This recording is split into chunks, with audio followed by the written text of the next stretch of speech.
I have to sit here the whole day and listening.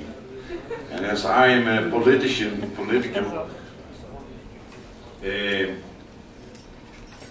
is a chance that I also speak too long. Therefore, I promise you I will keep my text, which I wrote down. That's the only way to short the presentation. Excuse me, there's a little bit different things because you are a politician and I'm here controlling what you are doing, so then it's a different issue, but keep it up. Okay. Anyway, thanks for the invitation. Thanks for the opportunity to inform you briefly about the way we try to create a sustainable future in the Netherlands, especially in my region. I am one of the vice mayors of Sittard Geleen. I am responsible for social housing, sustainability and sports affairs. I am a member of the Labour Party. Sittard Geleen is one of the participants of the RETS program, and we were very happy to be there, so it gives us the opportunity to exchange the best practices we developed in the several regions in Europe. Now my local expert is going to help the local expert here. They change the slides on the right moment.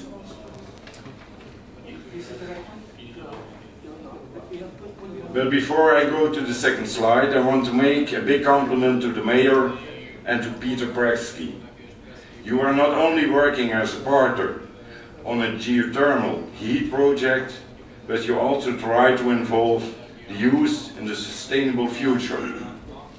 I'm very happy that you was inspired by visiting our education center for nature and environment. You are planning to revisit us, and you know, as always, you are very welcome. Sittard Geleen, okay. Sittard Geleen is a relatively young city. In 2001 it was merged from a former municipality, Sittard, another municipality, Geleen, and the third one, Born, but you can't find it anymore in the name. The city is centrally located in the most southern province of the Netherlands, near Maastricht. I think most of you know Maastricht. We are really the most European region in the Netherlands, and I will explain you why. We have almost 200 kilometers foreign border, and we have less than 10 kilometers border to our own country. On the west side we have Belgium, and on the east side we have Germany. There are several motorways in that area, but there is also a very large chemical industrial area, where among the Dutch States mines and Sebek are located. It has a surface of almost 1,500 football venues. The next, please. You can't read it, so I will tell you here. That's our region. In the south it is Maastricht, in the north there is Sittard Geleen, and in the east there is Heerlen. It measures only 25 by 25 kilometers. And so you can say it isn't a very big area, but there are almost 600,000 people living there. That's equal, as you mentioned, a city as Rotterdam or nearly Amsterdam.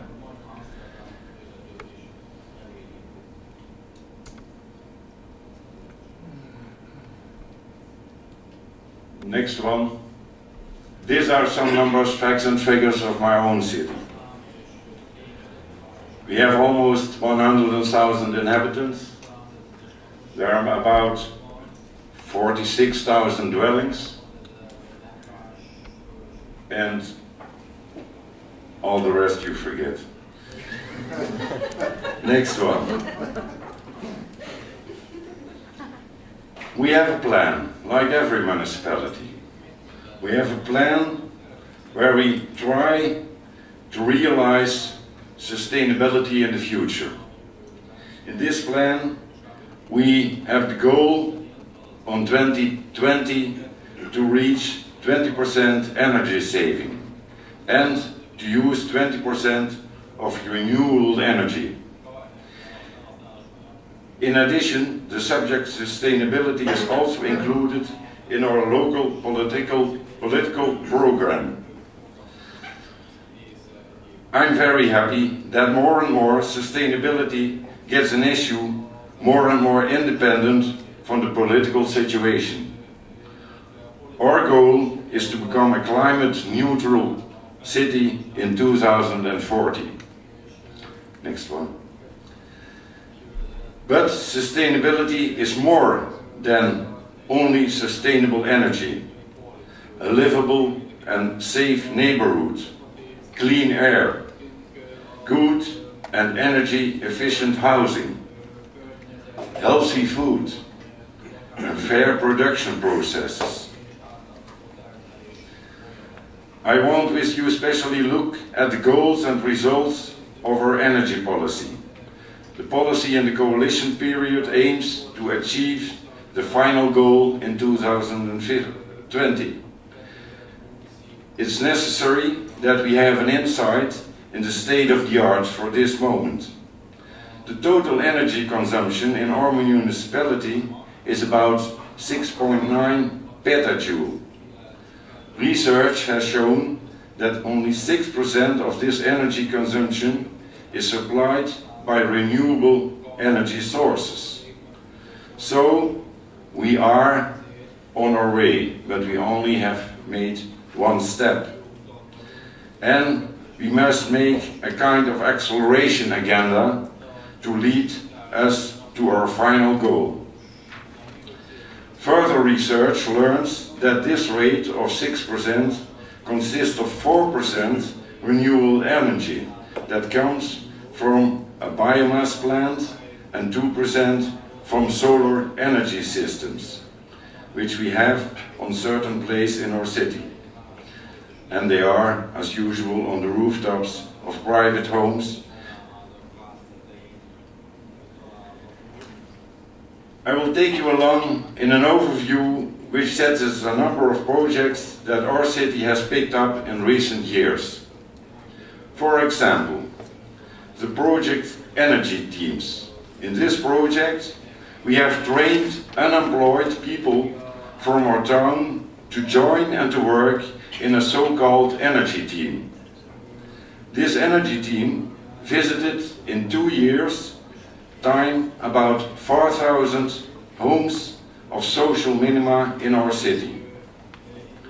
They equipped these dwellings with energy-saving measures such as water savers, insulation and energy-saving lamps. The total result of this project, which is a very simple project, is that we saved about 350,000 cubic meter of gas and about 650,000 kilowatt electricity.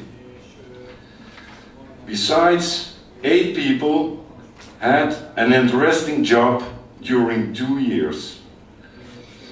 With this project, we have won the so-called Green Pearl Award. We also organized solar energy campaigns, where citizens could buy solar energy systems. With these projects, we became a sun boiler city in the Netherlands in 2002.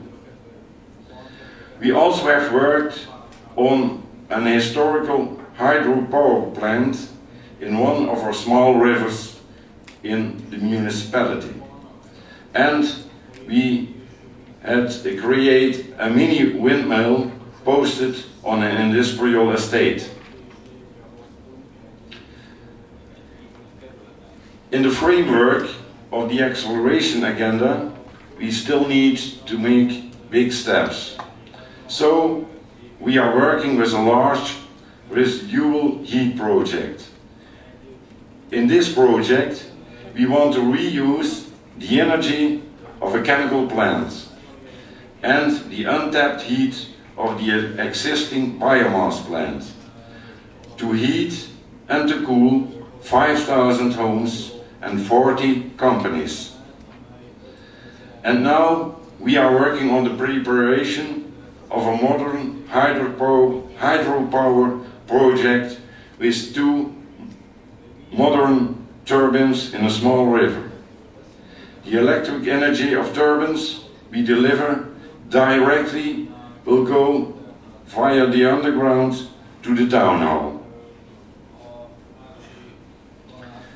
Now back to the implementation of sustainable projects in the Netherlands. There are in fact 3 currents to recognize. First, the photovoltaic solar energy at homes. The second, heat pumps projects. And third, the residual heat networks, including existing projects of the creation of new networks. Next one, please. You also have to be awake. Sorry. The energy consumption of households in my municipality is about 100 billion kilowatts each year. The potential of solar energy is even more. It's almost 115 billion. And here the sun more shines as with us. But here you see actually the business case of an individual house. The prices are so interesting that the payback time is now lowered just till 5 years. And this is an autonomous development which we greatly welcome. Heat pump systems you will not see much in our city. Just until now, the cost for an individual home system is still pretty high. It's about 25,000 euro. The most of them are closed systems with a vertical borehole to a depth of about 100 meters. You see in the Netherlands usually collective systems for apartment buildings or small networks, but almost always for new homes and not for existing homes. As I told you, in this project we call it the green net. We want to reuse the energy of a chemical plant and the untapped heat of the existing biomass plant. Who is working together? That is the local government with the governments of the neighbor cities and the provincial government. What are we doing? We try to use the industrial residual heat in combination with renewable heat from the biomass plant, and as I told it to you, it is to be used for 5,000 dwellings and 40 companies. How are we going to do that? We are going to build an underground transport system of nearby 50 kilometers. At the moment, we are finishing the selection of a private partner. With this partner, we will optimize the business case and make a financial and contract close in order to start the new energy company in the second quarter of 2013. At the end of this presentation, I hope that I made clear that we in Sittard Geleen do the best we can. We try as you to have, as you have seen, to use the local circumstances. They are different in every region, even in a small country as the Netherlands. So I can tell you that in other regions in my country we are working on also residual heating projects. The city of Heerlen, for instance, is developing a mine water project where they use the up to 30 degrees heated water in the formal coal mines to heat houses. Other municipalities are developing financial structures to stimulate private housings to insulate and to install photovoltaic systems on the roofs. And the provincial government is involved in a study to examine the possibility to realize a so-called underground pump accumulation plant to store electric power. And now everybody who is fallen asleep, that's no problem. I only have at the end 3 advices for you. So pay attention, please. The first, in spite of economic and financial crisis, sustainability is the future. The second, the local government must take a stimulating and leading role in the development of local energy programs. And the third, don't talk about things you can't realize, but contribute the possibilities you have to a sustainable future. Thank you.